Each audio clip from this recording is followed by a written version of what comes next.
Alhamdulillah, puji syukur kita panjatkan kehadirat Allah Subhanahu wa Ta'ala atas berkat rahmat dan karunia-Nya. Pada kesempatan ini kita berkumpul di tempat ini dalam rangka aksi nyata modul 1.4 budaya positif, penerapan budaya positif di lingkungan sekolah. Tak lupa pula salawat dan salam kita kirimkan kepada Nabi Muhammad SAW. Berkat petunjuknya, insya Allah kita tetap istiqomah dalam dinul Islam ila yaumil qiyamah. Amin ya rabbal alamin. Yang terhormat Bapak Kepala SMA Anwar Masohi, yang saya banggakan, Ibu guru hebat SMA Anwar Masohi. Assalamualaikum warahmatullahi wabarakatuh. Iya. Sebelumnya saya mengucapkan banyak terima kasih kepada Bapak Kepala SMA yang telah memberikan support dan fasilitas untuk kegiatan hari ini, dan kepada teman-teman yang sangat saya cintai yang telah membantu hingga terlaksananya acara ini.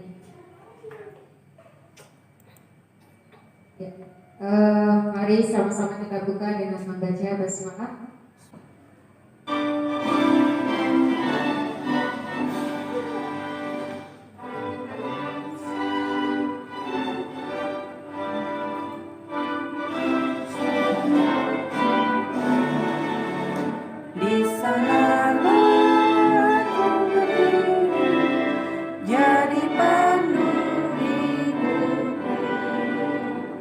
Indonesia kebangsaan, bangsa dan tanah air. Marilah kita berseru, Indonesia bersatu. Hiduplah tanahku, hiduplah negeriku, bangsaku, rakyatku semuanya.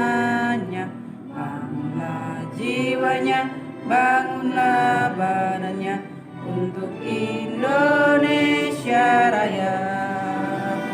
Indonesia Raya, merdeka, merdeka, tanahku, negeriku yang ku cinta. Indonesia Raya, merdeka, merdeka, hiduplah Indonesia Raya. Indonesia Raya, merdeka, merdeka, tanahku, negeriku yang ku cinta. Indonesia Raya, merdeka, merdeka, hiduplah Indonesia Raya. Ya, hadirin dipersilakan duduk.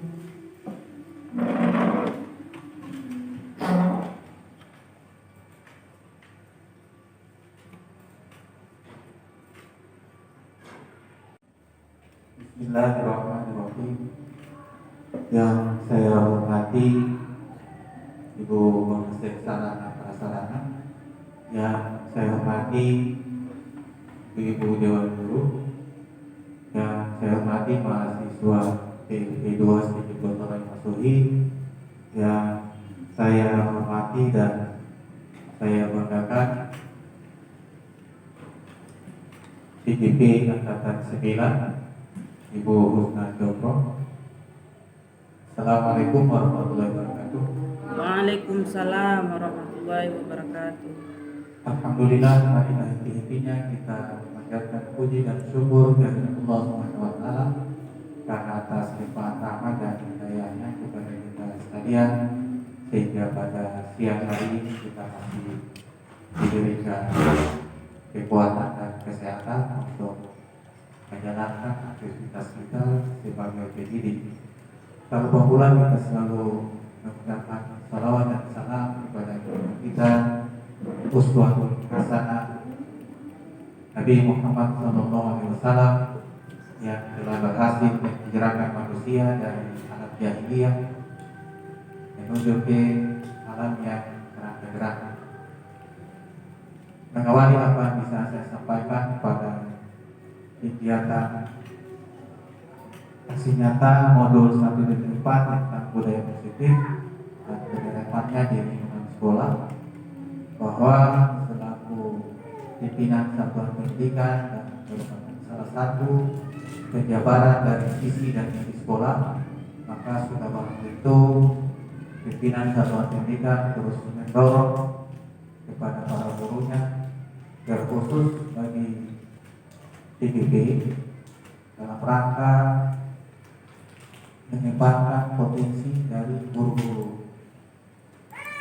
Oleh itu, pada kesempatan yang berbahagia ini, kami berharap bahwa kegiatan ini berdampak positif bagi kita semua, sehingga salah satu tujuan dari pelaksanaan kurikulum merdeka adalah untuk berpusat kepada murid. Maka salah satu jawabannya adalah diadakannya kegiatan berupa KGP, kegiatan dilakukan bertulistik, sehingga diharapkan ke depannya semua guru-guru sudah harus masuk dalam guru bergerak, sehingga dengan guru bergerak, kemudian guru tergerak, kemudian nantinya menggerakkan, maka imbasnya adalah kepada murid. Sehingga dengan demikian nanti murid kita juga bisa bergerak, tergerak dan menggerakkan. Itu harapan daripada pemerintah. Nah, kita selaku pelaksana di lapangan tentu kita melaksanakan apa yang kebijakan-kebijakan yang dilakukan oleh pemerintah melalui Kemendikbudristek, dan salah satu jawabannya adalah dengan dilakukannya pengembangan kompetensi guru melalui KGP, kemudian ada PP, kemudian ada juga PPG. Itu semua adalah harapan-harapan dari pemerintah untuk meningkatkan kompetensi guru. Kemudian bahwa dengan adanya kegiatan ini dapat berdampak positif baik untuk kita, satuan pendidikan kita, kemudian diri kita, kemudian nanti anak-anak kita. Jadi semuanya menguat kepada kita. Nah, kemudian kami berharap bahwa dengan kegiatan ini ada penambahan wawasan berpikir bagi kita, terutama guru, bahwa biar bagaimanapun guru tetap menjadi inspirasi bagi murid, guru tetap menjadi seorang inovasi, guru harus berkolaborasi, guru harus mengajak anak-anaknya, siswa-siswanya untuk terus juga berinovasi, berkolaborasi, sehingga masa depan dari anak-anak kita menjadi lebih baik, yang bisa berguna kepada agama, bangsa, dan negara. Kemudian kami juga berharap bahwa dengan pelaksanaan kegiatan ini tidak hanya sebatas pengetahuan, tetapi bisa di aksi nyata, dan aksi nyata tersebut berkelanjutan, tidak terhenti setelah kegiatan berjalan kemudian sifatnya sementara, tetapi ini akan terus berkelanjutan. Mudah-mudahan di tahun-tahun depan ada angkatan 10 dari SMA Matulanda juga yang bisa lolos. Kemarin tadi saya sempat cek ada satu orang yang ikut, Pak Cano, yang saat ini sedang PPD juga. Mudah-mudahan guru-guru yang belum juga bisa ikut. Dan bagi mahasiswa PIP ini adalah pengalaman tersendiri yang nantinya mudah-mudahan di pemerintahan di masa depan ketika terjadi pergantian kepemimpinan, kegiatan CGP ini masih tetap ada, dan barangkali kalian juga bisa menjadi bagian nanti dalam komunitas guru bergerak di Indonesia, lebih terkhusus Kabupaten Maluku Tengah. Barangkali itu yang dapat saya sampaikan. Mudah-mudahan bermanfaat. Mohon maaf kalau ada kekurangan. Billahi taufiq wal hidayah. Wassalamualaikum warahmatullahi wabarakatuh.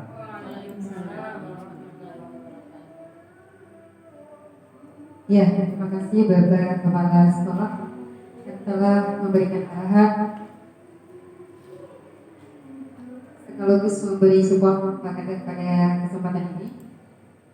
Selanjutnya saya akan memulai dengan kegiatan hari ini, tetapi sebelumnya saya ingin memberikan stimulus untuk Bapak Ibu. Kita sejenak berdiri untuk ice breaking.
we believe it.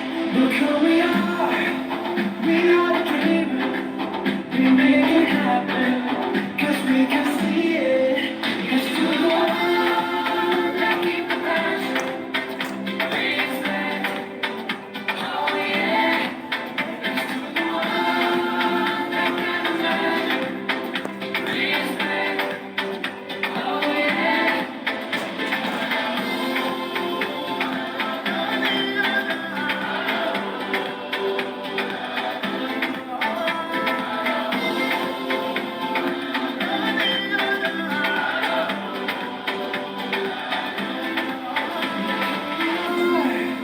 We are the dreamers, they make it happen.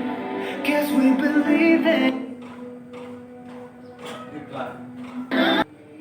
Ya, sebelum kita lanjut, ada keyakinan yang perlu kita sepakati bersama, yaitu yang pertama hadir tepat waktu, kemudian meminta izin saat keluar, fokus dan aktif saat kegiatan berlangsung, dan selama silent HP selama kegiatan.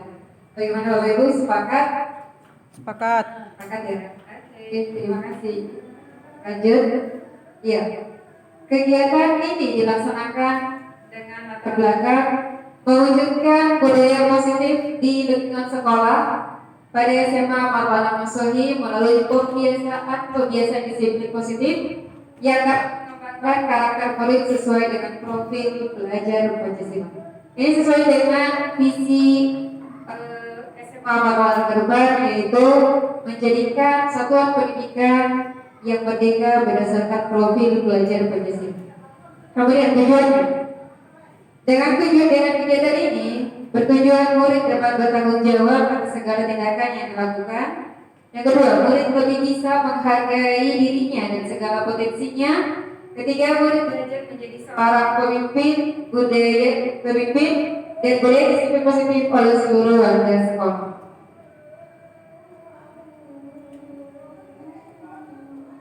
Ya, tujuan pendidikan sesuai dengan tujuan pendidikan dari PH Jatiwantara, yaitu menuntun segala kode yang ada pada anak agar mereka sebagai manusia dan anggota masyarakat dapat mencapai keselamatan atau kebahagiaan setinggi-tingginya. Jadi dengan tujuan pendidikan yang dicanangkan oleh Bapak Pendidikan kita PH Jatiwantara itu selaras dengan pendidikan di zaman sekarang ini, agar kita hanya menuntun. Guru tujuannya adalah menuntun, bukan menuntun. Itu tidak memaksakan kehendak kita kepada anak, tetapi kita menuntun mereka. Ya, sesuai dengan konsep trilogi pendidikan PH Jatiwantara, yaitu Ingasa, pada Madya Mamangkasa, Tuturi Handayani. Di depan menjadi contoh, menjadi teladan, di tengah membangun motivasi, dan di belakang memberi dorongan. Kemudian, budaya positif. Apa sih budaya positif? Budaya positif adalah suatu kebiasaan yang bernilai positif. Di dalamnya mengandung kegiatan-kegiatan yang mampu menumbuhkan karakter murid. Ini adalah budaya positif yang perlu kita lakukan di sekolah, yang memang sudah ada dan tinggal dikembangkan. Budaya positif di sekolah yang nilai keyakinan kelas, nilai-nilai keyakinan dan kebiasaan di sekolah yang berpihak pada murid agar murid dapat berkembang menjadi pribadi yang kritis, penuh hormat, dan bertanggung jawab. Pentingnya budaya positif di sekolah, kenapa? Agar menumbuhkan motivasi intrinsik dalam diri anak untuk menjadi pribadi yang bertanggung jawab dan berbudi luhur serta berakhlak mulia. Kemudian menumbuhkan sikap gotong royong, mampu melakukan kegiatan secara bersama-sama sehingga tercipta kolaborasi positif yang baik antar warga sekolah serta adanya rasa peduli satu sama lain. Semoga ini bisa kembangkan bersama-sama dengan anak-anak yang ada di sekolah kita. Konsep budaya positif yaitu pertama, perubahan paradigma belajar.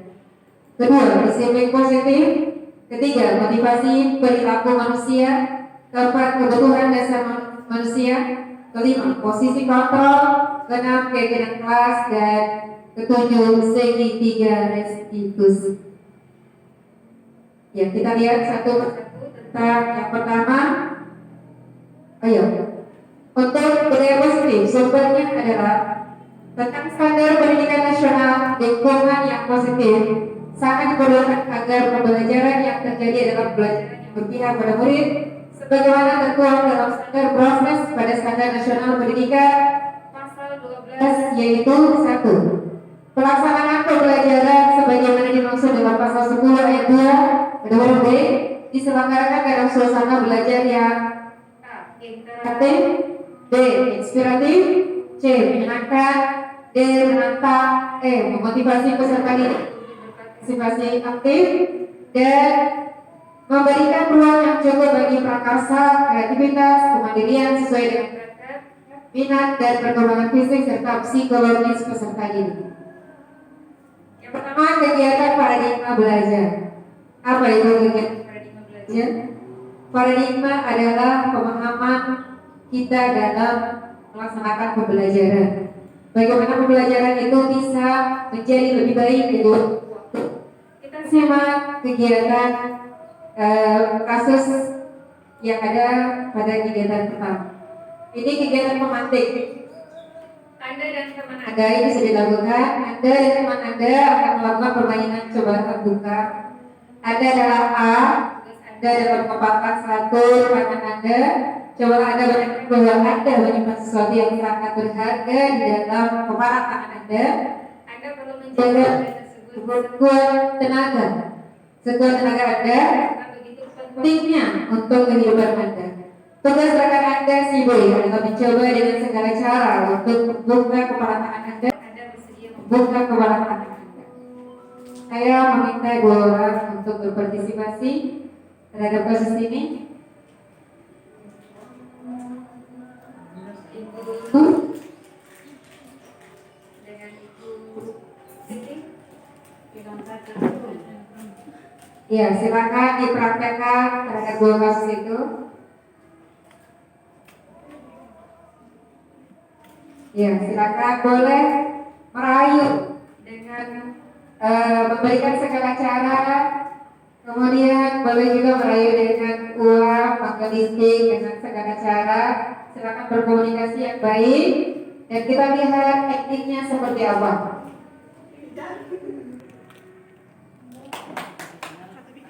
Ya. Apakah si A dan B membuka kepala tangannya?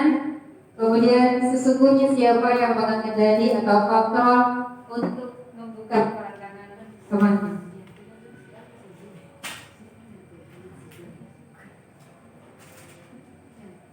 Yang lain.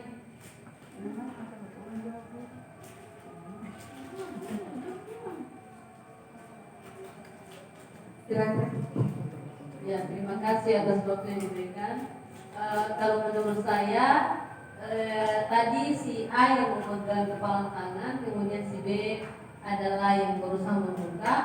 Pada saat proses permainan itu, secara berulang-ulang si B meminta A untuk membuka kepala tangannya, tetapi A tetap mempertahankan kepala tangannya dan si B terus berusaha untuk membuka kepala tangan itu, dan pada akhirnya si B berhasil merayu si A untuk membuka kepala tangannya. Oke, terima kasih. Oke, terima kasih ibunya. CJP hebat. Ada lagi? Ada yang memberikan tanggapan? Dari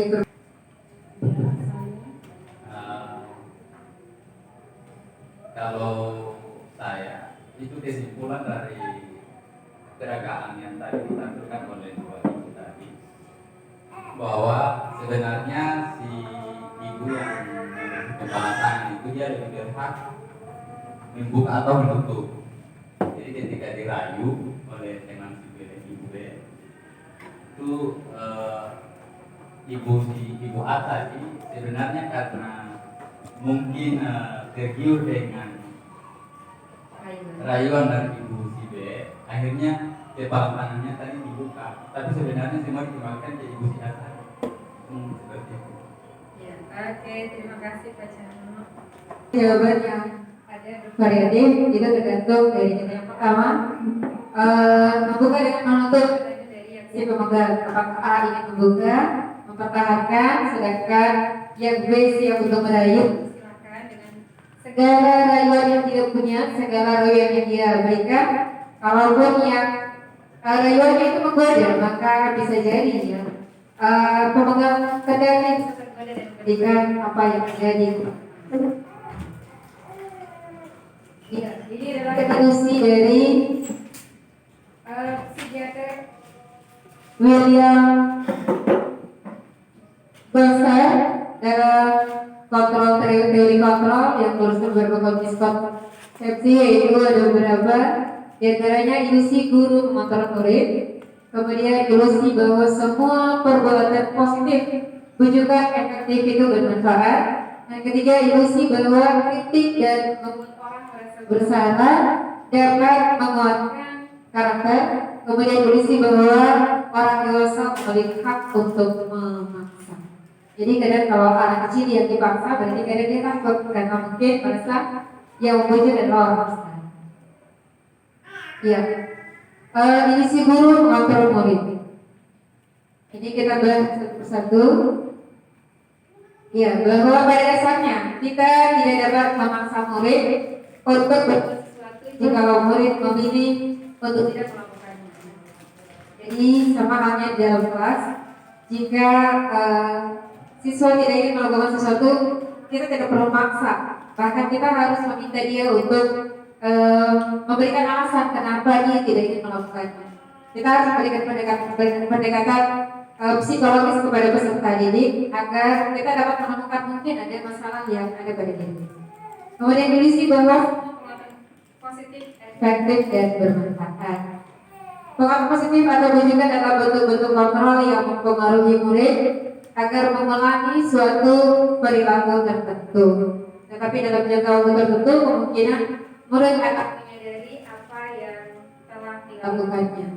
Jadi ada bujukan-bujukan yang membuat murid tergantung pada pendapat sang guru atau berusaha. Kadang murid itu dia cenderung mengikuti apa yang dikatakan gurunya. Mungkin karena kita kurang komunikasi baik dengan murid, akhirnya dia mengikuti apa yang menurut dia baik. Padahal mungkin pendapat guru saat komunikasi dengannya bisa berpengaruh kepada murid tersebut. Itu adalah penguatan positif yang bermanfaat. Kemudian ilusi ketiga bahwa kritik dan membuat orang merasa bersalah dapat menguatkan karakter. Jadi menggunakan kritik dan rasa bersalah untuk menguatkan murid menuju pada identitas agar mereka belajar dan merasa guru tentang mereka dan selalu mengembangkan dialog diri yang negatif. Kadang guru sulit untuk mengidentifikasi bahwa mereka sedang melakukan perilaku ini karena seringkali guru menyampaikan pesan negatif dengan suara yang halus. Jadi ini bisa bersifat bullying ya.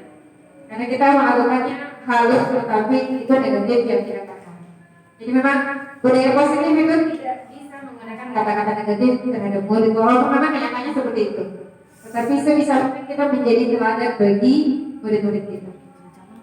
Ya, jadi kritik itu tidak menggunakan kritik yang negatif. Ini penting ya buat kita semua. Kemudian yang keempat adalah ilusi bahwa orang dewasa memiliki hak untuk memaksa. Banyak orang dewasa yang percaya bahwa mereka memiliki tanggung jawab untuk membuat murid berbuat hal-hal tertentu. Apapun yang dilakukan dapat diterima selama ada sebuah tujuan berdasarkan pengukuran kinerja. Pada saat itu orang dewasa menyadari bahwa perilaku memaksa tidak akan efektif untuk jangka panjang dan sebuah hubungan persuanan akan terbentuk. Jadi kalau orang dewasa banyak bilang kata dia berapa kecil jadi bisa diintimidasi, tapi bahkan itu akan membuat hubungan kita menjadi renggang dengan anak yang ada di bawah kita. Karena dia merasa takut bahwa dia melihat orang besar, dia takut pada orang besar itu. Karena dia takut apapun yang dilakukan oleh orang besar, tetap kita merasa kakak pada ini. Bagaimana seseorang bisa berubah dari paradigma stimulus respon teori kontrol? Bila kita ingin membuat kemajuan perlahan sedikit demi sedikit, ubahlah sikap dan perilaku kita. Namun bila kita ingin memperbaiki cara-cara utama kita, maka kita perlu mengubah kerangka acuan kita kepada bagaimana Anda melihat dunia, bagaimana Anda berpikir tentang manusia, kepada paradigma Anda, skema pemahaman dan penjelasan aspek-aspek tentang realitas. Ini menurut Stephen Covey. Ini adalah stimulus dan teori kontrol. Untuk stimulus respon menjadi teori kontrol, dan kita harus mengacu pada stimulus respon menuju kepada teori kontrol. Ya, stimulusnya realitas kebutuhan kita sama, tetapi untuk teori kontrol realitas kebutuhan kita itu berbeda. Jadi kita harus memahami bahwa kebutuhan kita tidak sama. Yang kedua, stimulus semua orang melihat hal yang sama, tetapi untuk teori kontrol itu memiliki gambaran yang berbeda. Kemudian untuk stimulus responnya, kita mencoba mengubah orang agar berpandangan sama dengan kita, tetapi pada kenyataan teori kontrol tidak. Kita berusaha memahami pandangan orang lain tentang dunia. Kemudian stimulus responnya, perilaku baru dilihat sebagai suatu kesalahan, tetapi untuk teori kontrol semua perilaku memiliki tujuan, baik buruk atau baik, ada tujuan. Tergantung dari perspektif mana kita melihatnya. Kemudian stimulus respon, orang lain bisa mengontrol saya, tetapi untuk teori kontrol hanya Anda yang bisa mengontrol diri Anda. Stimulus responnya, saya bisa mengontrol orang lain, tetapi teori kontrolnya tidak. Anda tidak bisa mengontrol orang lain. Stimulus respon pemaksaan Anda pada saat kunjungan gagal, tetapi untuk teori kontrol kolaborasi dan konsensus menciptakan pilihan-pilihan baru.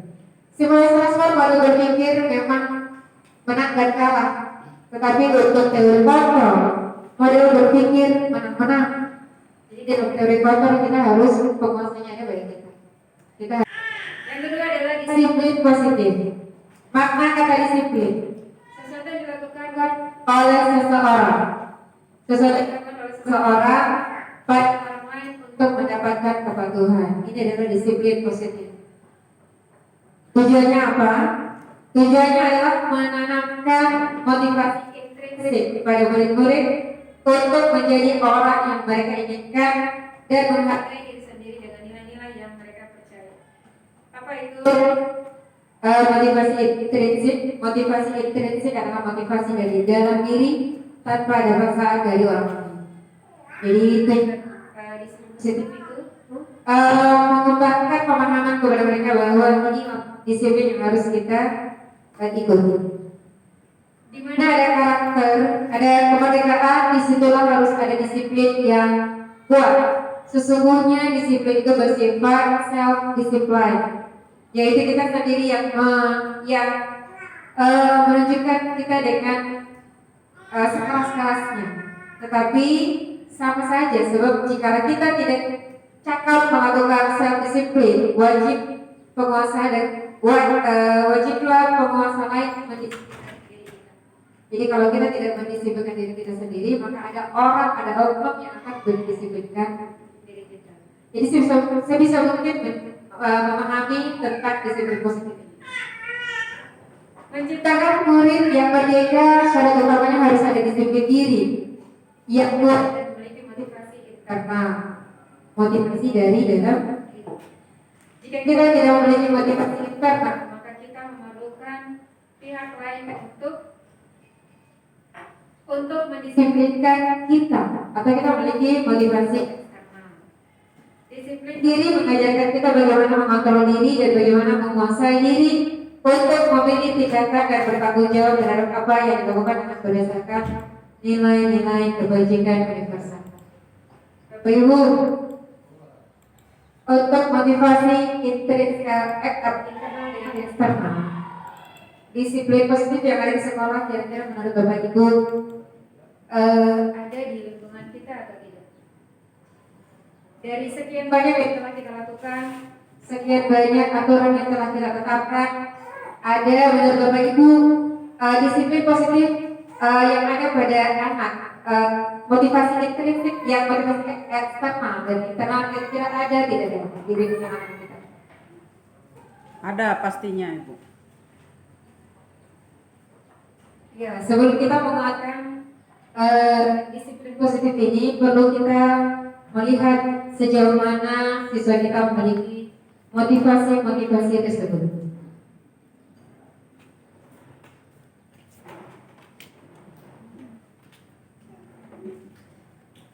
Kita harus yakin dengan apa yang kita punya, sumber aset yang ada pada peserta didik kita.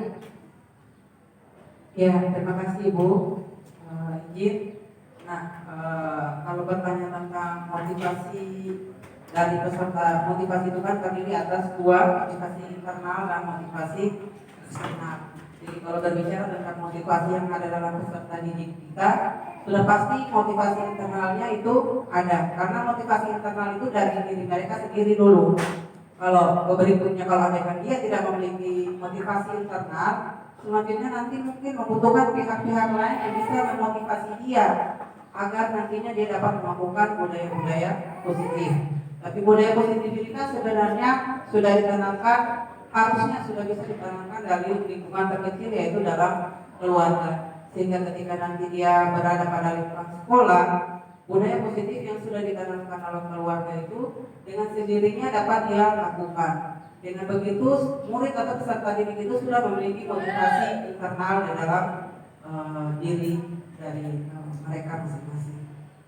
Begitu Bu. Kalau mereka tidak memiliki motivasi internal, maka memang mereka membutuhkan pihak-pihak yang nanti bisa membangkitkan motivasi budaya positif dari diri mereka sendiri. Jadi dari Bapak Guru atau stakeholder lainnya. Terima kasih Bu. Iya, luar biasa Ibu. Sedang memberikan pemikiran tentang anak-anak kita yang ada di belakangnya. Satu lagi pertanyaan saya,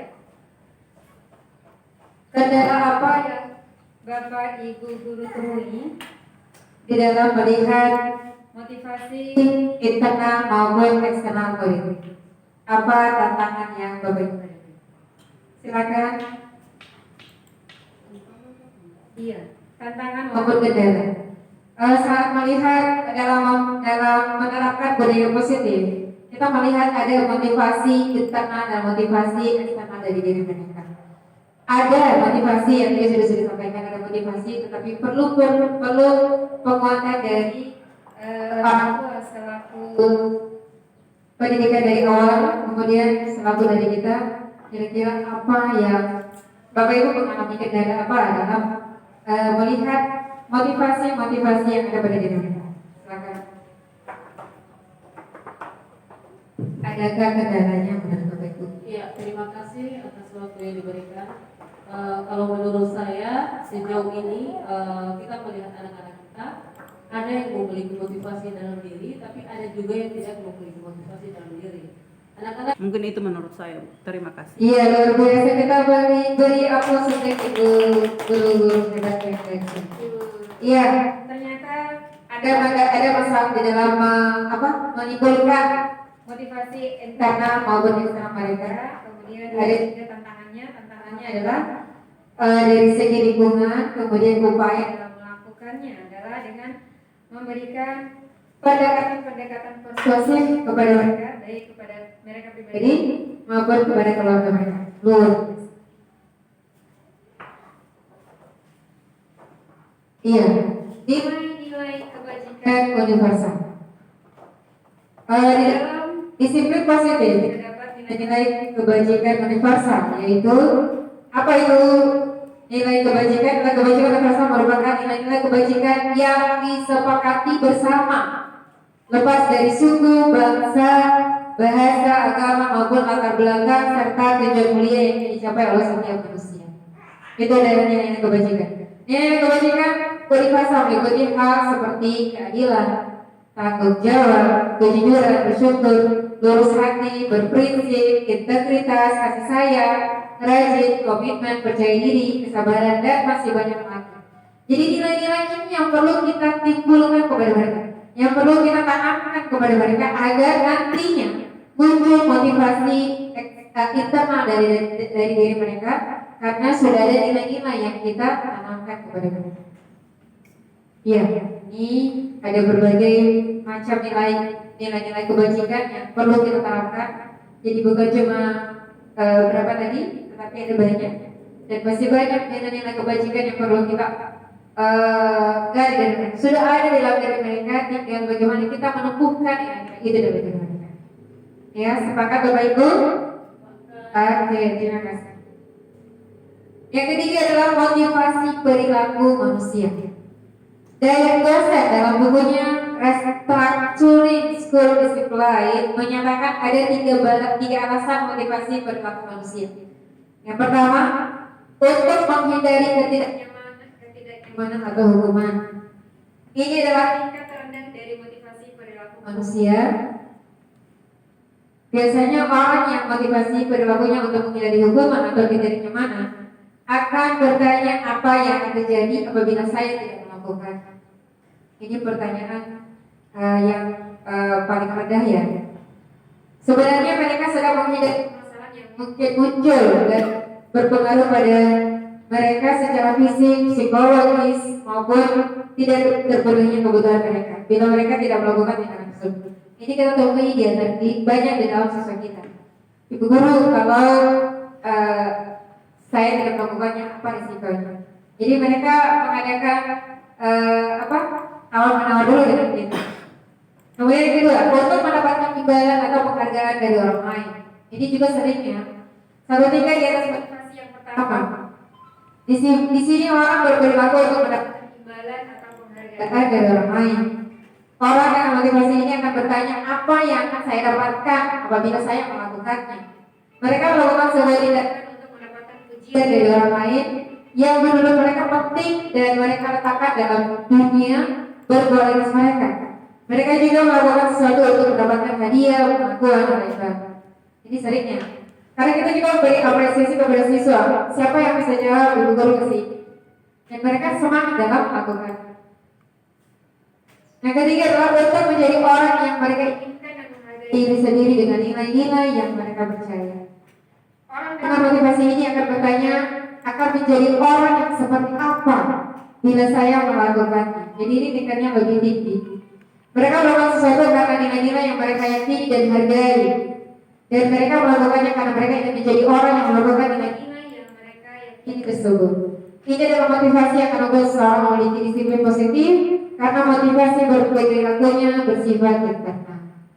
Jadi sudah mulai ada motivasi internal dari dalam diri, mereka ingin melakukan ini karena ingin besoknya ingin menjadi apa. Jadi untuk diri mereka sendiri, bukan untuk orang lain, bukan karena mendapat imbalan, bukan karena mendapat hukuman.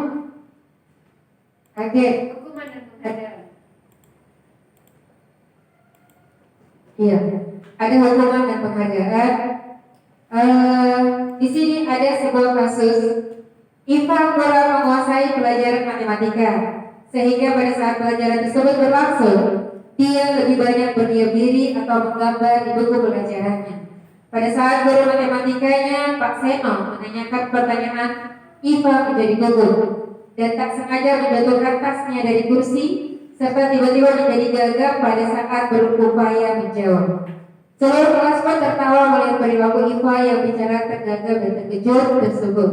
Pak Seno pada saat itu membedakan teman-teman Iva, mentertawakan Iva yang tergagap dan malu luar biasa, dan malahan minta Iva untuk maju di depan dan berdiri di depan kelas sambil menunjuk hidungnya karena tidak bisa menjawab pertanyaan Pak Seno.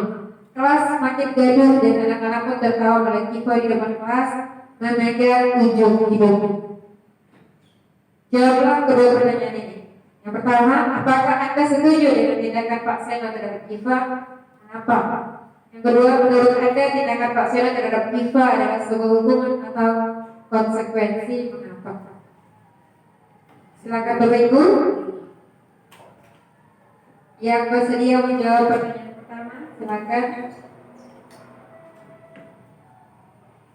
Apakah Anda setuju dengan apa yang dilakukan Pak Seno, guru matematika yang membiarkan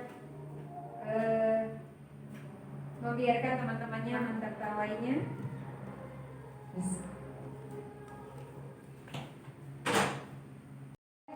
Bunda. Waalaikumsalam warahmatullahi wabarakatuh. Semangat Bunda. Bunda kita silakan Pak Bunda. Dari kasus ini juga menurut saya sih, Ya. menurut saya ini kalau dilihat dari psikologi perkembangan itu kan anak itu dibagi dalam beberapa tahap. Masa anak-anak, masa remaja 1, remaja 2, masa dewasa, dewasa 1, dewasa 2, kemudian masa ada masa-masa remaja. Oh. Di masa ini sebenarnya dia ini cuma perlu perhatian. Dia ingin menunjukkan bahwa coba kalau beda dengan seperti ini kira-kira seperti apa. Karena pada usia ini anak-anak biasanya ingin mencoba sesuatu yang bisa membuat orang lain melihat kepadanya. Kalau beda dengan ini kira-kira itu pada apa kita kasih. Kalau beda dengan seperti ini kira-kira dia bisa menurut beda dan bukan berarti wajib perhatian sebenarnya. Anak yang sampai di sini dia minta makan kepada orang, belum tentu di rumah dia tidak makan, belum tentu dia dapat uang jajan. Kemudian dia bisa dapat anak yang membuat kejahatan ini tidak selamanya orang yang tidak punya. Yang biasa bikin ulah itu biasanya orang yang dibekali cukup dari rumah.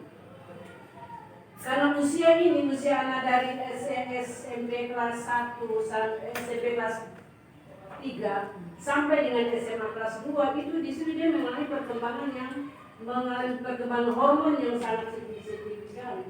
Dia ingin mencoba sesuatu. Jadi kalau kamu lihat biasanya anak-anak yang dia tak tahan itu pas di usia itu.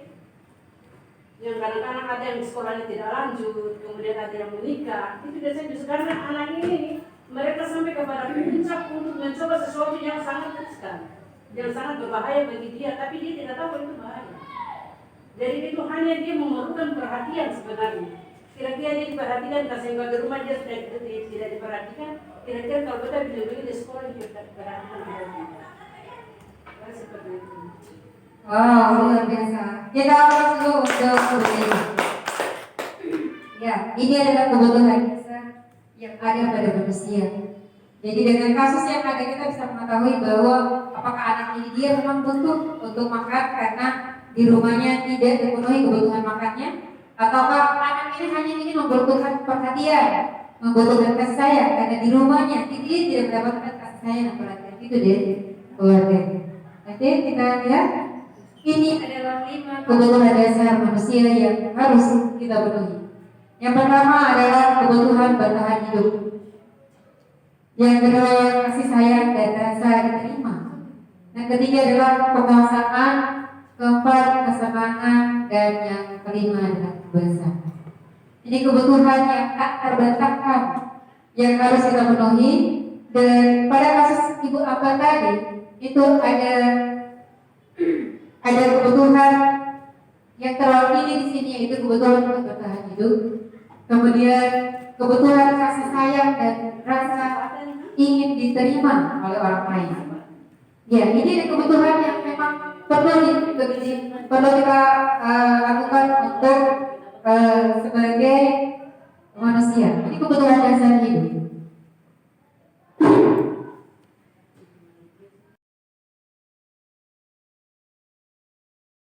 Dalam menghadapi masalah tersebut.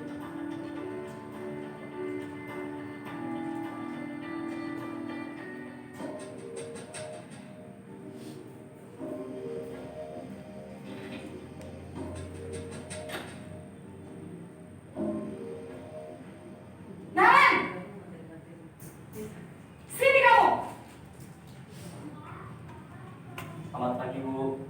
Selalu terlambat. Kamu deh, pasti terlambat. Maaf, Bu. Saya... Apa? Apa coba? Alasan kamu apa lagi? Kapan sih kamu tidak terlambat? Malas sekali ya kamu jadi anak. Saya... Dasar pemalas. Gak kapok-kapok sih kamu. Sudah berapa kali terlambat? Sana, kamu keliling lapangan basket.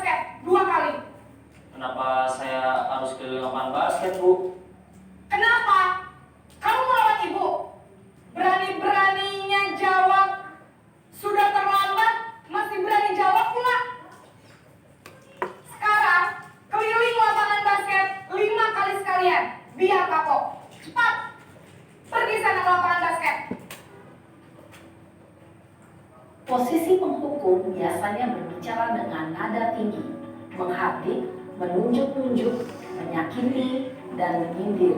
Hukuman bisa berupa fisik maupun psikis. Ibu dan bapak guru hebat. Dampak yang terjadi pada murid ketika guru berada pada posisi penghukum adalah murid cenderung akan memberontak, bahkan menyimpan dendam.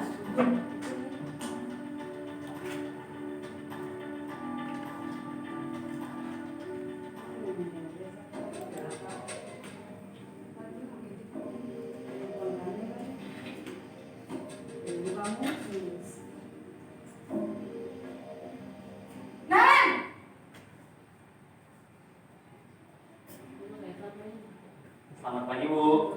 Naren, kamu kenapa terlambat lagi, nak? Ya Tuhan, Naren. Pembuat rasa Kamu senang bersalah. ya bikin ibu susah ya? Kalau kamu terlambat lagi, nanti ibu yang ditegur bapak kepala sekolah, nak. Disangka ibu tidak bisa membina kamu. Duh, gimana ini? Maaf, Bu. Duh, Gusti Naren. Kamu suka ya kalau ibu ditegur bapak kepala sekolah? Terus, sekarang ibu harus tulis apa ini di buku absen? Ini kamu sudah sering terlambat loh. Ibu harus apa coba? Maaf, Bu. Maaf sekali. Ya sudah, lain kali jangan bikin ibu susah lagi ya nak ya. Ibu tidak akan kuat lagi kalau kamu gini terus. Bisa jantungan kalau ibu ditegur bapak kepala sekolah. Sana cepat ke kelas. Maaf ya, Bu. Maaf sekali. Posisi pembuat rasa bersalah berbicara dengan nada tenang, cenderung lembut. Namun kata-kata yang diutarakan membuat murid merasa menjadi orang yang gagal, memandang buruk dirinya sendiri, merasa tidak berharga, dan tidak sanggup membahagiakan orang lain. Ketika guru mengambil posisi pembuat rasa bersalah, murid akan menganggap dirinya yang bersalah dan ia akan menyimpan emosi negatif tersebut di dalam dirinya.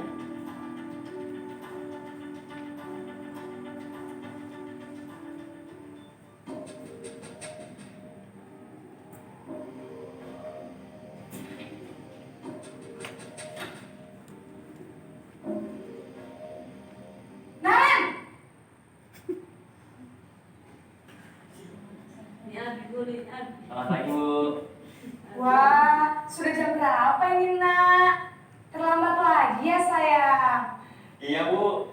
Habis ibu saya belum membangunkan saya, Bu. Kamu malah menyalahkan ibu kamu. Kamu bukannya anak yang larinya paling kencang. Kok terlambat sih? Iya, Bu. Saya memang terlambat bangun tadi. Jadi, biarpun saya lari kencang, tetap gak kekejar, Bu. Ya sudah sana. Nanti lain kali larinya lebih kencang lagi ya. Biar gak terlambat lagi. Bikin seneng ibu. Demi ibu. Bisa kan? Bisa lah, Bu. Ya sudah sana masuk kelas. Ibu beresin urusan absen kamu. Kamu ini ada-ada saja. Dalam posisi teman, guru berbicara dengan nada suara ramah, akrab, cenderung bersenda gurau untuk menjaga suasana tetap santai. Murid akan merasa senang, aman, dan akrab dengan guru. Identitas yang tercipta adalah identitas sukses atau berhasil. Namun, perlu diingat, karena ini masih dorongan eksternal, maka ada faktor ketergantungan dari murid kepada orang tertentu. Di sini, guru absennya, sehingga di lain waktu, murid bisa berperilaku baik, namun hanya kepada orang-orang tertentu saja.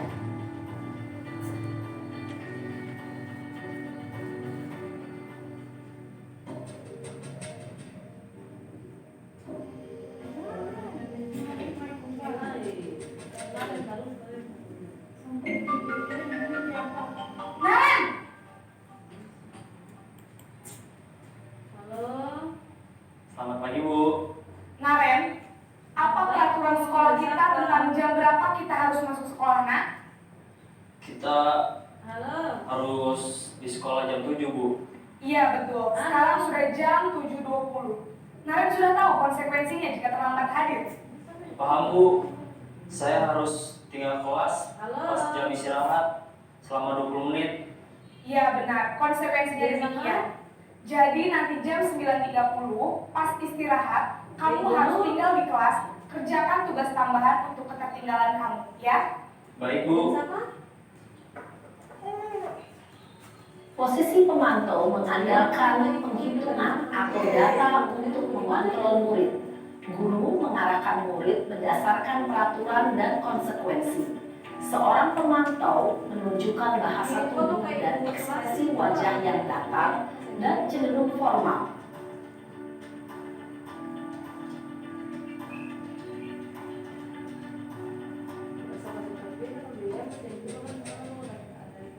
Keyakinan yang telah disepakati bersama itu terjalin dengan baik dan dilaksanakan dalam keseharian kita dalam proses pembelajaran. Ya, nilai-nilai keselamatan atau kesehatan inilah yang disebut sebagai suatu keyakinan.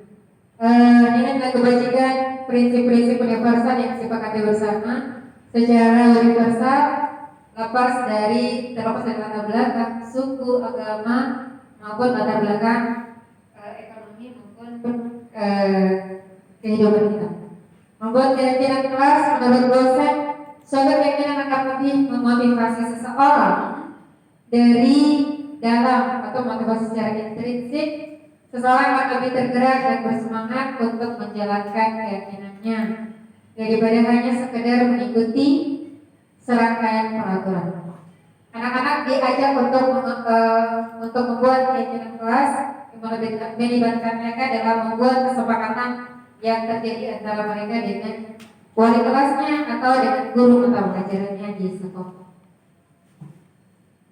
Ya, pembentukan keyakinan kelas ada beberapa poin, yaitu yang pertama, keyakinan kelas bersifat lebih abstrak daripada peraturan yang lebih rinci dan konkret. Kemudian keyakinan kelas berupa pertanyaan-pertanyaan universal. Peraturan keyakinan kelas senantiasa dibuat dalam bentuk positif, jadi tidak menggunakan kata negatif, jangan, tidak, dan sebagainya. Itu keyakinan kelas.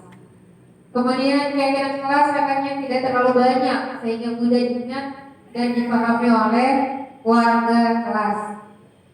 5. Keyakinan kelas sebaiknya sesuatu yang dapat diterapkan di lingkungan tersebut. Jadi karena mereka sendiri yang membuat dan mereka sendiri yang mentaati aturan tersebut. Warga kelas hendaknya ikut berkontribusi. Karena mereka membuat, berarti pastinya mereka berkontribusi di dalam melaksanakan keyakinan kelas.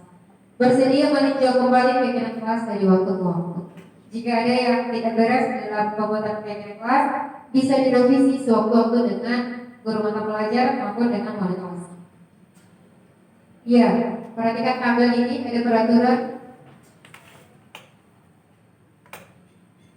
ada nilai-nilai kebajikan yang perlu dibuat di sini. Pertama, kembalikan barang ke tempatnya. Nilai apa yang kita dapat di sini? Iya, nilai tanggung jawab. Ada yang bisa baca? Dilarang menggunakan narkoba. Nilai apa yang terkandung di dalam dilarang menggunakan narkoba? Kesehatan, Ya, keselamatan. kesehatan. Kasih sayang diri sendiri. Oke. Kemudian apa lagi dilarang? Menggunakan masker. Kesehatan. Iya, kesehatan. Kemudian yang terakhir adalah budaya antri. Berjalan di kelas dan koridor. Berarti nilai tertib. Oke. Untuk kita. Jadi tentang posisi faktor penginjil yang ada pada segitiga garis itu segini. Yang pertama, menstabilkan identitas. Ya, pada bagian ini, bagian dasar dari segitiga yang bertujuan untuk mengubah identitas anak dari orang yang gagal karena melakukan kesalahan menjadi orang yang sukses. Anak yang melanggar aturan karena sedang mencari perhatian adalah anak yang sedang mengalami kegagalan. Dia mencoba untuk memenuhi kebutuhan dasarnya, namun ada benturan. Kalau kita mengkritik dia, maka kita akan tetap membuatnya dalam posisi gagal. Kalau kita ingin dia menjadi reflektif, maka kita harus meyakinkan si anak dengan cara mengatakan kalimat-kalimat seperti ini. Ini tentang menstabilkan identitas. Berbuat salah itu tidak apa-apa. Tidak ada manusia yang sempurna. Saya juga pernah melakukan kesalahan seperti itu. Kita bisa menyelesaikan ini. Bapak Ibu tidak tertarik mencari siapa yang salah, tapi Bapak Ibu ingin mencari solusi dari permasalahan ini. Kamu berhak merasa begitu. Apakah kamu sedang menjadi teman yang baik buat dirimu sendiri atau tidak? Ya, ini kata-kata dalam menstabilkan identitas. Kita mengembalikan rasa percaya diri anak dengan mengungkapkan kata-kata seperti ini agar anak tidak merasa gagal dalam melakukan hal tersebut. Kegagalan itu biasa, tetapi mencapai kesuksesan itu luar biasa.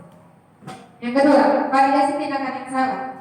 Setiap tindakan kita dilakukan dengan satu tujuan, yaitu memenuhi kebutuhan dasar. Kalau kita memahami kebutuhan dasar apa yang mendasari sebuah tindakan, kita akan bisa menemukan cara-cara paling efektif untuk menemukan kebutuhan tersebut. Menurut teori kontrol, semua tindakan manusia, baik atau buruk, pasti memiliki maksud dan tujuan tertentu. Seorang guru yang memahami teori kontrol pasti akan mengubah pandangannya dari teori stimulus respon menjadi teori kontrol, berpikir proaktif yang mengenali tujuan dari setiap tindakan. Kita mungkin tidak suka sikap seorang anak yang tersebut terus-menerus pandangan, tapi bila sikap itu mendapat perhatian kita, maka itu telah memenuhi kebutuhan anak tersebut. Kalimat-kalimat doa ini mungkin terdengar asing buat guru, namun bila dikatakan dengan nada yang dapat menghakimi, akan memvalidasi kebutuhan Anda. Padahal kamu bisa melakukan yang lebih buruk dari ini ya. Kamu pasti punya alasan mengapa melakukan hal itu. Kamu patut bangga pada dirimu sendiri karena kamu telah melindungi sesuatu yang penting bagi buatmu. Kamu boleh mempertahankan sikap itu, tapi kamu harus menambahkan sikap yang baru. Jadi dengan cara yang lebih positif agar mereka tidak merasa disamakan, tidak merasa disudutkan, tetapi mengembangkan bahwa kamu tidak pas, kamu bisa melakukannya yang lebih buruk dari itu, tapi ternyata tidak dilakukan. Yang ketiga adalah menanyakan keyakinan. Teori kontrol menyatakan bahwa kita pada dasarnya termotivasi secara internal. Ketika identitas sukses telah tercapai dan maka tingkah laku yang salah telah divalidasi. Pada langkah kedua, maka anak akan siap untuk dihubungkan dengan nilai-nilai yang dia percaya dan berpindah menjadi orang yang dia inginkan. Pertanyaan di bawah ini menghubungkan keyakinan anak dengan keyakinan kelas apa keluarga. Tadi kita sudah buat keyakinan kelas, maka kita mengingatkan kepada mereka tentang nilai-nilai kebajikan yang telah dibuat dalam keyakinan kelas tadi, dengan mengatakan apa yang kita percaya sebagai kelas atau keluarga. Yang kedua, apa nilai-nilai umum yang telah kita sepakati, apa bayangan kita tentang kelas yang ideal. Kamu mau jadi orang yang seperti apa? Ya, jadi dengan restitusi segitiga restitusi tadi, dengan yang pertama menstabilkan identitas, kemudian validasi tindakan yang salah, dan sampai pada menanyakan keyakinan. Ini adalah tindakan-tindakan yang perlu kita terapkan di dalam proses belajar kita. Jika menemukan anak membuat kesalahan, maka kita harus mencari solusi dengan segitiga restitusi seperti ini. Dengan langkah-langkah tadi, menstabilkan identitas, kemudian validasi tindakan yang salah, dan menanyakan keyakinan kepada anak tersebut. Dengan cara-cara seperti ini, anak akan merasa dihargai, anak akan merasa bahwa dia didengar, anak akan merasa bahwa dia merasa bagian daripada sekolah tersebut, dia merasa bagian daripada kelas tersebut. Ternyata dia tidak dibuang. Ternyata guru masih memperhatikan dia dengan memberikan, menstabilkan keyakinan kelasnya, memvalidasi tindakan yang salah dan menanyakan keyakinan yang ada pada diri anak tersebut. Dengan melakukan tindakan-tindakan seperti itu, otomatis anak kita akan merasa dekat dengan kita dan merasa tidak ada masalah yang bisa diselesaikan dengan segitiga diskusi. Ya, ini praktek yang sudah dilakukan kepada. Terima kasih. Ya, menurut Bapak Ibu, dari segitiga institusi, sudahkah Bapak Ibu menerapkan di dalam proses pembelajaran di kelas? Dari yang sudah dipaparkan, kira-kira adakah yang sudah pernah Bapak Ibu lakukan dengan tahapan-tahapan ini? Kalau sudah ada, bagaimana penerapannya? Kalau belum ada, kira-kira setelah mendapat pemahaman seperti ini, apa yang bisa Bapak Ibu tanggapi? Silakan Bapak Ibu. Ya, terima kasih Ibu CGP hebat atas pemaparan dan pemahaman yang begitu luar biasa dari budaya positif ini ya. Terkait dengan pelaksanaan atau praktik dari segitiga diskusi ini, saya pribadi sudah mulai melakukan karena anak-anak ini kan setiap harinya memang mereka tidak terlepas dari yang namanya tidak mentaati peraturan. Tetapi dengan adanya apa yang telah dilakukan oleh mereka, kita tidak bisa membiarkan begitu saja, sehingga kita harus bisa merestitusi dari apa yang telah mereka lakukan sehingga hal ini tidak berulang kembali. Salah satunya yang pernah saya lakukan ketika mengajar di kelas, itu pertama saya membuat keyakinan kelas yang akan saya jadikan sebagai kesepakatan kelas. Tetapi untuk mata pelajaran saya membuat sebagai kesepakatan mata pelajaran, di mana di dalam kesepakatan itu saya beserta peserta didik, murid saya di kelas itu sama-sama membuat keyakinan kelas, yaitu dengan cara karena ibu bahwa sekolah itu kan sudah ada aturan. Nah, dari aturan yang sudah dibuat di sekolah ataupun aturan kelas, itulah yang kita angkat menjadi keyakinan kelas dengan membuat kalimat itu menjadi kalimat positif yang nantinya akan saya dan murid-murid lakukan di kelas dan menjadi kesepakatan bersama. Dan dengan kajian otak, kemudian paradigma pemikiran dari paradigma, kemudian sampai pada kebutuhan dasar manusia, kemudian keyakinan kelas, 5 posisi kontrol, dan sampai pada segitiga restitusi. Kira-kira menurut Bapak Ibu, dari materi yang sudah didapat hari ini, adakah yang bisa memberikan refleksinya? Memberikan refleksi? Hari ini sudah mendapatkan materi yang mungkin tidak didapat di tempat lain, karena ini hanya dilakukan oleh calon guru penggerak demi aksi nyatanya, dan semoga apa yang sudah dipaparkan tadi menjadi bekal dan pemahaman baik untuk Bapak Ibu menerapkan di sekolah kita. Saya berada di sini adalah untuk berbagi praktik baik, memberikan pemahaman-pemahaman yang saya pun baru dapat, dan saya menginginkan bahwa budaya positif ini bisa diterapkan di sekolah kita demi keberlangsungan dan kebaikan anak-anak kita yang di sekolah ini.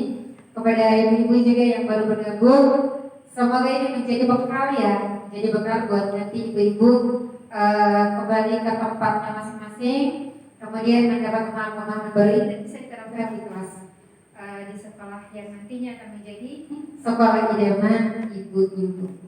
Yang bisa memberikan refleksi, silakan Ibu. Ya, terima kasih Ibu. Di sini saya bisa membuat refleksi dari diseminasi yang telah Ibu CGP hebat, Ibu Husna Cokro lakukan ini, bahwa budaya positif itu merupakan sesuatu yang memang harus dilakukan di sekolah. agar dapat nantinya dapat memotivasi bukan hanya peserta didik, tetapi memotivasi seluruh warga sekolah untuk melakukan hal-hal positif yang bisa kita ciptakan di lingkungan sekolah. Karena dengan budaya positif ini, menurut saya dapat memberikan semangat tersendiri untuk kita yang mungkin tadinya kita menjadi tak peduli dengan lingkungan sekitar. Dengan adanya penanaman budaya positif di lingkungan sekolah dapat membuat warga sekolah menyadari tanggung jawab apa yang semestinya dilakukan oleh baik itu peserta didik maupun dari guru-guru dan yang lainnya. Terima kasih Bu, itu refleksi dari saya. Iya, terima kasih Ibu, luar biasa. Kita beri aplaus. Ibu guru hebat yang selalu berkolaborasi di dalam setiap kegiatan-kegiatan kita. Kita menginginkan setiap murid maupun setiap guru tetap respon dan berkolaborasi dalam setiap kegiatan-kegiatan kita, dan semoga budaya positif yang pada hari ini saya sampaikan bisa diterapkan dengan baik di lingkungan sekolah kita maupun kembali ke lingkungan tempat kita. Terima kasih atas partisipasinya hari ini. Mohon maaf jika ada yang tidak berkenan. Luar biasa, kita beri aplaus untuk semua. Demikian, wassalamualaikum warahmatullahi wabarakatuh dan selamat siang. Waalaikumsalam warahmatullahi wabarakatuh. Ya, saya mencoba menjawab pemantik yang pertama. Apakah Anda setuju dengan tindakan dari Pak Seno terhadap apa yang dilakukan kepada IFA? Jadi tentu saja kalau menurut saya pribadi dan teman-teman yang lain mungkin tidak setuju. Ya, mengapa saya tidak setuju? Karena sesungguhnya IFA itu kan merupakan juga anak yang ingin dihargai, ingin dihormati, sekalipun dia hanya sebagai peserta didik. Sehingga ketika Pak Seno melakukan sesuatu, hendaknya dia berpikir juga apa dampak yang akan dialami oleh IFA. Nah, seharusnya mungkin ketika IFA melakukan kesalahan di dalam proses pembelajaran, Pak Seno akan memberikan waktu tersendiri setelah jam pelajaran, kemudian mendampingi IFA, mungkin melakukan coaching dan lain sebagainya.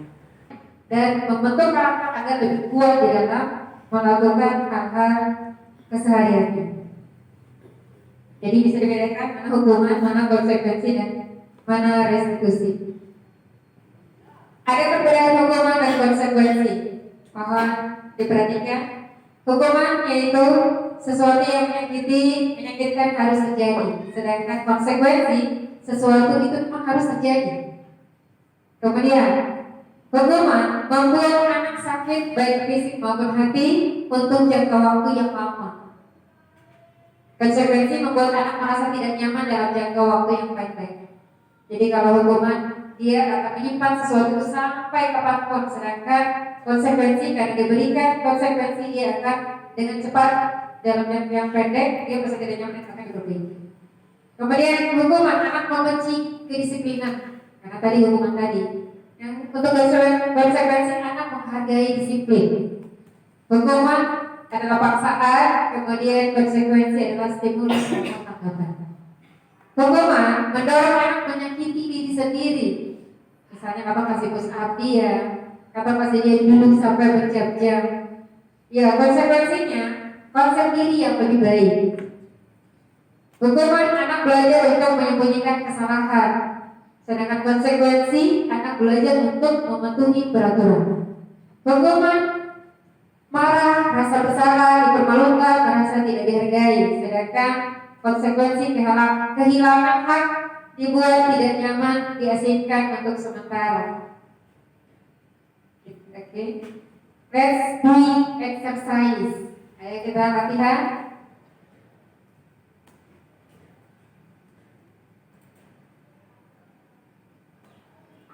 Layarnya tidak bisa lagi.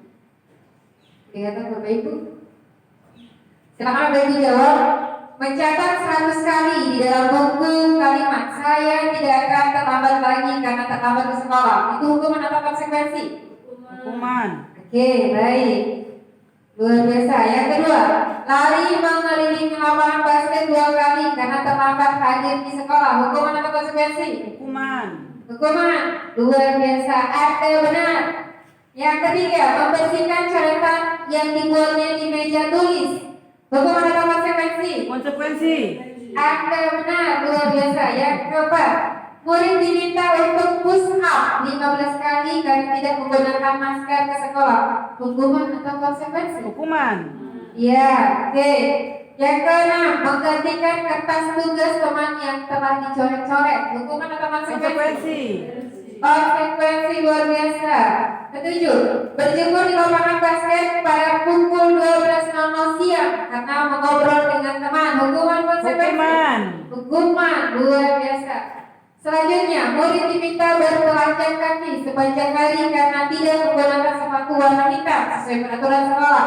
Hukuman konsekuensi? Hukuman. Hukuman. Terakhir, berdiri di depan kelas sambil mengangkat kaki satu karena tidak bisa menjawab pertanyaan. Hukuman atau konsekuensi? Hukuman. Bapak Ibu luar biasa, aplaus untuk kita semua. Ya, jadi kita sudah bisa memahami yang mana hukuman, mana konsekuensi ya. Luar biasa. Kita lanjut. Dihukum oleh penghargaan. Jadi hukuman itu juga ada yang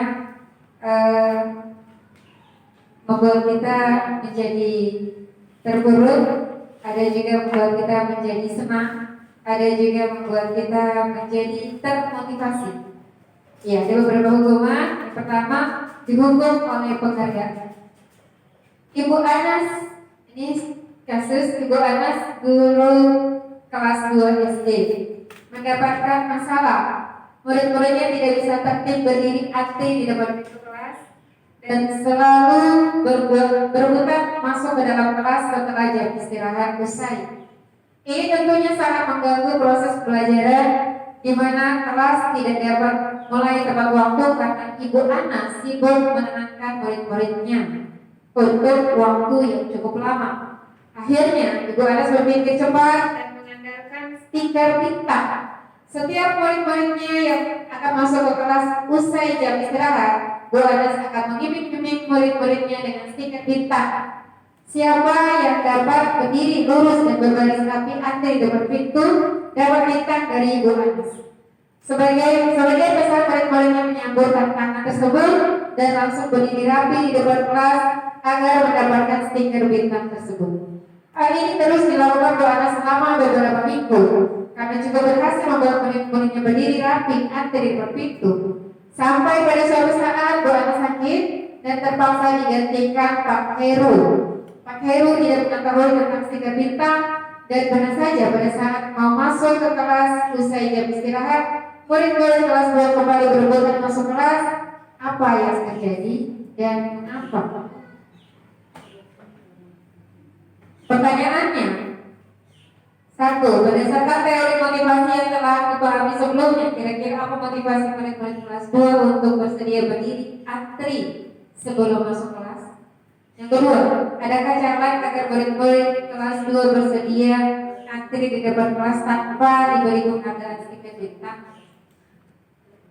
Yang pertama, kira-kira apa motivasi sampai mereka melakukan hal tersebut? Yang kedua, kira-kira selain memberikan stiker penghargaan kepada murid, ada cara lain yang bisa mengembangkan motivasi eksternal agar tidak termotivasi dengan iming-iming stiker tadi? Silakan, Pak. Ya. Kalau langsung saja, ilustrasi ini sebenarnya saya menarik untuk saya. Saya sangat suka karena memang kita guru dan itu sering diadukan oleh anak saya masih usia SD seperti itu. Jadi akhirnya saya sering bilang bahwa itu nanti kalian materialistis sebenarnya karena melakukan sesuatu karena mengharapkan sesuatu. Jadi ini yang saya sangat larang untuk anak saya ketika itu gurunya nanti ketika dijanjikan melakukan sesuatu untuk mendapatkan sesuatu, itu saya sediakan untuk tidak membuat. Itu itu karena saya tidak ingin di benak anak saya itu melakukan sesuatu untuk anak kasus. Jadi intinya bahwa ilustrasi ini menggambarkan bahwa anak itu melakukan tuntutan gurunya untuk disiplin dengan stiker. Itu nanti pada akhirnya anak ketika tidak mendapatkan stiker atau program itu ketika terhenti, maka dengan sendirinya anak lebih brutal karena tidak melihat stiker tadi. Nah, jadi kalau dia berlanjut terus, anak nanti dalam pikirannya bahwa guru sih kalau dia bikin lain, kan begitu. Jadi memori bawah sadarnya akan tersimpan itu makroskrisnya tadi. Lalu yang kedua, sebenarnya cara apa yang harus kita buat agar anak itu bisa tanpa menginginkan sesuatu mereka sudah dengan sadar itu berbuat. Saya kira bahwa perlu pemahaman kepada anak dulu bahwa pentingnya disiplin atau mengajar di depan kelas itu yang berhubungan dengan pembelajaran dan manfaatnya untuk diri mereka sendiri. Itu yang kedua ditanamkan ke anak, bukan materialistis, itu yang ditanamkan ke anak. Itu menurut saya. Ya. Assalamualaikum. Wah, sangat luar biasa Bapak Guru hebat. Jadi sebisa mungkin kita meminimalisir atau bahkan menghilangkan sebuah nilai yang dianggap baik dengan menggunakan hal-hal dengan penghargaan. Sebenarnya tadi yang sudah dikatakan oleh Ibu Ratna, Ibu Dewi, semua budaya yang ada disiplin yang tercipta dimulai dari rumah. Kalau kita sudah membiasakan itu di rumah, di saat dia ditempatkan di mana saja, dia mungkin akan menolak kalau diberikan penghargaan seperti itu. Karena masa jangan, Bu Guru suruh berarti kita harus berdiri di tempat. Kalau diberikan sesuatu, Bu Guru jangan, karena pendidikan yang ada di rumah itu sudah seperti itu. Luar biasa. Oke, hasil pengamatan berikan penghargaan. Yang pertama penghargaan merusak hukuman. Kemudian yang kedua penghargaan tidak efektif. Penghargaan mengurangi ketepatan. Penghargaan mengurangi kualitas. Penghargaan mematikan kualitas dan penghargaan menghukum. Ya. Yang berikutnya adalah kebutuhan dasar manusia. Kita masuk pada kasus lagi. Ibu Ambar, guru wali kelas 11 di SMA Bangsa, sedang bingung menghadapi ulang salah satu murid di kelasnya. Beberapa teman di kelasnya mengeluh kepada Ibu Ambar bahwa Doni seringkali meminta bekal makan siang mereka dengan paksa. Jika Anda menghadapi situasi seperti itu, apa yang akan Anda lakukan? Menurut Anda kira-kira apa alasan Doni melakukan hal itu? Ini setara SMA yang melakukan hal yang tidak patut dilakukan oleh anak dewasa. Tetapi kenapa dia melakukan hal tersebut? Apa alasan yang dilakukan? Apa alasan Doni melakukan hal tersebut? Ada Bapak Ibu?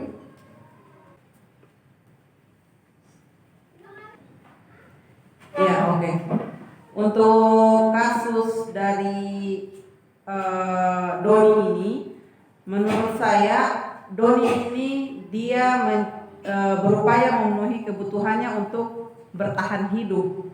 Mungkin karena di rumahnya dia tidak disiapkan sarapan oleh ibunya di rumah.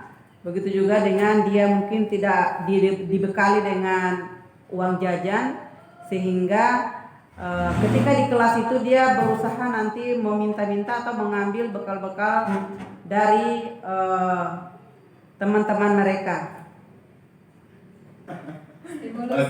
Stimulus bagus. Jadi ya memang karakter Don ini sepintas menggambarkan keadaan rumahnya sebenarnya. Jadi ulan dulu pacaran ulan dulu baru akan bagara-bagara kemparang ini. Baru kotong supaya jangan ambil dapat anak wow sana jadi. Karto. Oke, lanjut.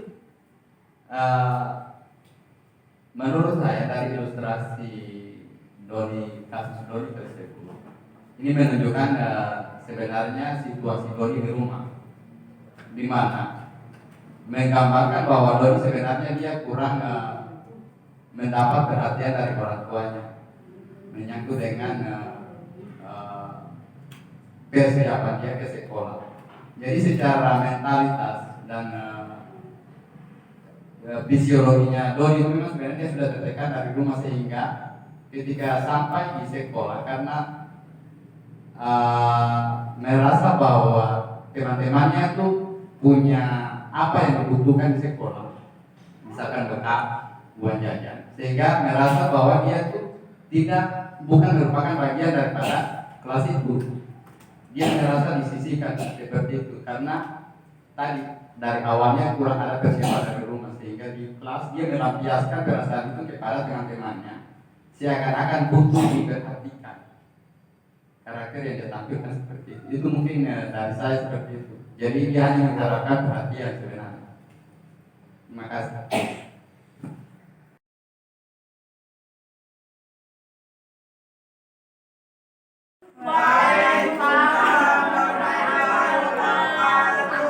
Good afternoon, everybody. Good afternoon. Good afternoon, everybody. Good afternoon. How are you today? Good afternoon. I'm fine too. Thank you. Yeah, okay, before we start our lesson today, please pray. One of you please come forward to lead the prayer. Today, let's pray together. Praise God.